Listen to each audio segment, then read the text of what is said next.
Welcome to Section 420, Talkin Yankees, the podcast. Well, the prayers of Don Mattingly's sideburns have been answered. The New York Yankees have updated their facial hair policy. No, I'm not referencing Mattingly's sideburns against an old Simpson episode joke. And something happened with Mattingly in the 90s and early 90s there. But the Yankees now allowing well-groomed beards there. And now everyone's of an topsy-turvy. Of course, this goes against the Yankee tradition there. So we'll get into the whole thing. Also, we have a handful of spring training games on the way. The latest one from Dominguez, not the greatest. A few mishaps there in left field. Again, he's kind of learning on the fly there. And again, kind of why I mentioned that he just might be better off in center field and maybe put Bellinger in left field. It seems like that might be a better fit. Get into the whole thing there. Before we get started, make sure you subscribe to this podcast, Section 420 Talkin Yankees, the podcast, as well as the YouTube channel, Section 420 Talkin Yankees. Subscribe there as well. So the big news a couple of days ago, I'm sure you heard, they put a press conference together, which was kind of crazy, you know. I mean, you could just put a statement out there and leave it as is, but they had this whole press conference with Hal and Brian Cashman, basically going over 20 minutes that they're being a little bit more lax now on the Yankee facial hair policy. And of course, we all know the Yankees would allow, mustaches, obviously neatly groomed, but no beards, and of course no long sideburns. And again, there was that issue back in '91 when Mattingly was benched again for having sideburns that were too long, and of course that became famous in one of the early Simpson episodes. But now a lot of Yankee fans, I guess the traditionalists are up in arms against this. Like, oh my God, look at this is Hal now. He doesn't care about winning. He doesn't want to have the biggest payroll. He's allowing the Nike logo and the Star logo now in the Yankee uniform, and now he's allowing Yankee players to have beards. He's just doing away with all the Yankee tradition. And I understand all that, and I probably agree with most of that. But I can also see the other half of it is that at least he's thinking he wants to change things a little bit. Do I love it? No. But at the same time, hey, maybe you got to be a little flexible in this day and age. Now, this seemed to got really instigated a little bit with sort of Devin Williams, the closer, who obviously was with the Brewers. He had his nice beard then. He had to trim it up to be a Yankee.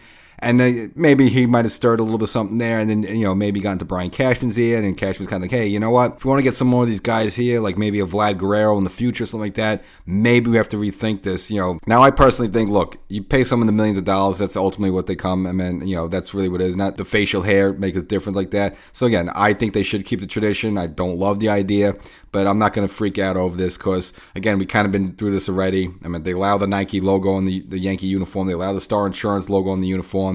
And look, if someone has a little bit of a beard or something, I don't think that this means that everyone's going to go crazy and like Judge is going to have a beard. Everyone's is going to be sloppy and nasty and long hair and stuff like that. It doesn't really make a difference that much. No. Again, I like the Yankee tradition. Not only that, but it's almost like a job. It's not, you have another fun, but this is your job. You have a dress code. So it's like when players go to the Super Bowl, a lot of teams have a suit dress code. Even though, hey, we're a bunch of football players, we're going to a football game. But no, when you're taking the plane, you get in there, everyone shows up in a suit. You get there, you get to the hotel, you show up in a suit. So look, I think those type of uniform things are good for a team. And the fact that it kind of makes the Yankees unique that they had this facial hair policy seemingly since George took over in 1967. But again, if you want to tweak a little bit, is it the worst thing in the world? No. And I don't think everyone's going to go overboard and crazy and just look like a bunch of sloppy, it look like the Dirty Dozen or something like that. So I just think it's all going to be about winning.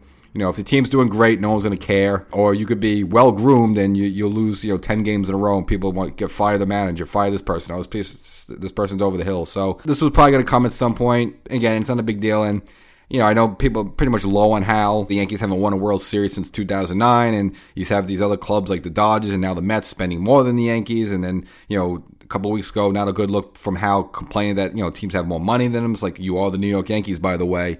So a lot of these things not a good look for Hal, but hey, you want to say one thing? Look, at least he's doing a little something different. He's being a little courageous. And yeah, he's not George, but guess what? We kind of think of George, and all right, he had his initial little run there with the late '70s Yankees, but he also went a long, long time being on the pulse of this team, and they didn't do much. They didn't go anywhere.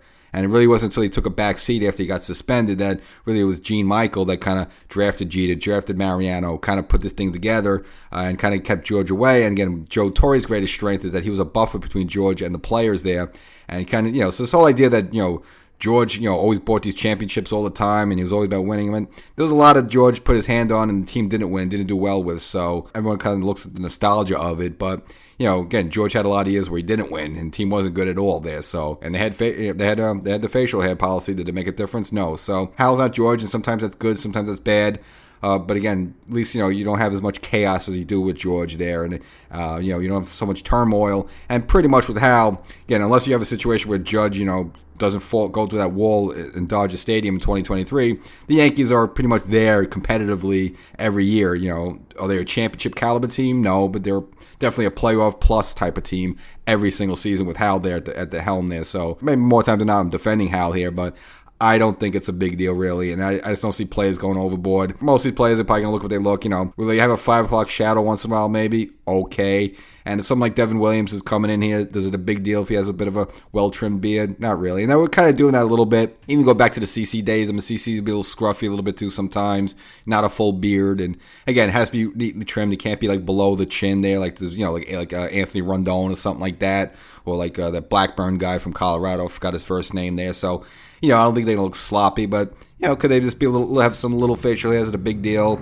Probably not. It's probably something you probably wouldn't notice. And it's like anything else. You get used to it. You get used to the ghost runner. You get used to some of these other different rules that you get used to the pitch clock and stuff like that. So, you don't love these things. But once they kick in, you kind of get used to it, and this business as usual. So, again, I don't like it. I prefer it not happen. But, again, it's not something I think it's completely outrageous. And you'll probably, after a couple of months, you probably get used to it and you wouldn't even think about it, just like as mentioned before, some of these other things there.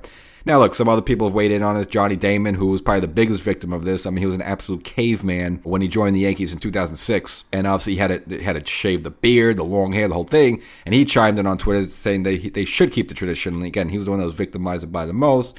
And then you take someone like ESPN Stephen A. Smith, Yankee fan. He really didn't go crazy about the actual policy, but the fact that you had a press conference over it, which that at least has a point there. I don't think it's something you sit there and talk about for a half hour. It's just saying, hey, look, you could just put out the statement, which we've all seen now on all over the internet and social media, and leave it at that, and maybe get answer questions later. So did he need a press conference for that? And it's kind of petty and small a little bit to a degree. But look, it is a big change because the Yankees are known for that. So you have to have it trimmed to a certain point. So it's not like you got to be a caveman there. So is it a big deal? No, but look, we're leaving at a different age. We kind of discussed the previous episode with Boone getting his contract extension.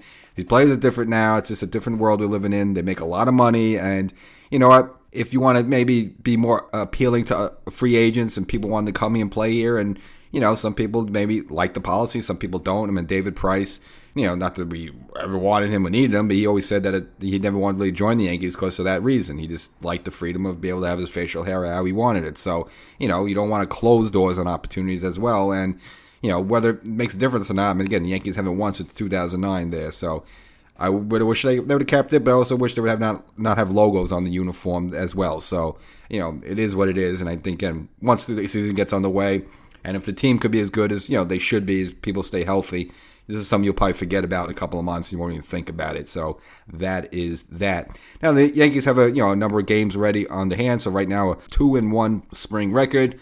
Not that that's a big deal, but a couple of highlights. Obviously, Spencer Jones with an opposite field home run. His first game there. And, of course, I mentioned the Martian. Someone the Yankees are going to hopefully have that in left field. The most recent game against Detroit did not have a good time.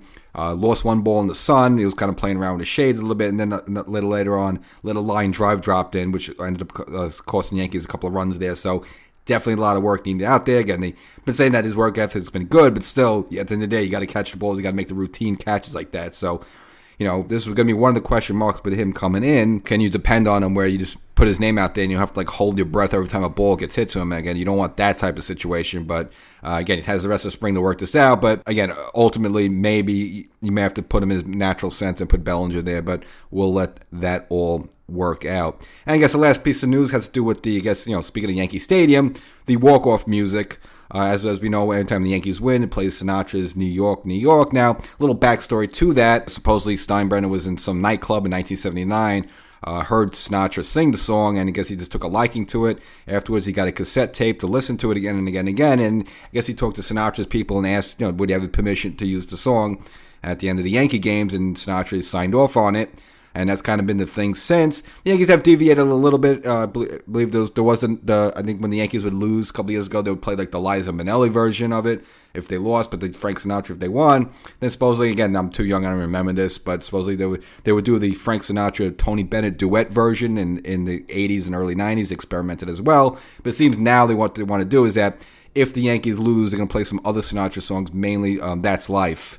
I guess another Sinatra hit. So if they win, they're going to play New York, New York. If they lose, that's life. Looks like they're experimenting with that right now down in Tampa, and plan at least to bring that to the stadium once the real games start in late March. So you're still getting your Sinatra, but a little bit more variety now if the Yankees lose, which kind of makes sense because I never really liked it when like other teams would be celebrating with the Yankees, with the the New York Sinatra in the background. It's like that's supposed to be the Yankees theme song when they win there. So not really terrible idea. I actually kind of like that one. So maybe if you're keeping score, you maybe want to give the Yankees an X for allowing the beards now, and give them a check mark for updating the Sinatra songs after games at the stadium there. And also I mentioned that previous episode, Joe Buck and now will be calling baseball games after a hiatus. Well, you're gonna get him sooner than you think, and kind of read it right after I did that episode. I didn't get the chance to mention it, but I guess he's on docket to at least do the Yankee Brewer baseball opener game there. So if you love or hate Joe Buck, you're gonna get him right away there. So as the episode, some facial hair, now some beards allowed for Yankee players, well-trimmed beards there. A lot of traditionalists don't like it. I don't like it, but I'm just going to learn to live with it the same way you learn to live with the Nike logo on the uniform. It's just one of those things, and it's just the future of the game now, and things are going to get a little different. And if you want to criticize how you can, but also you could also at the same time, hey, having a little guts to change, do something a little different. Maybe it works, maybe it doesn't. Catch you next time.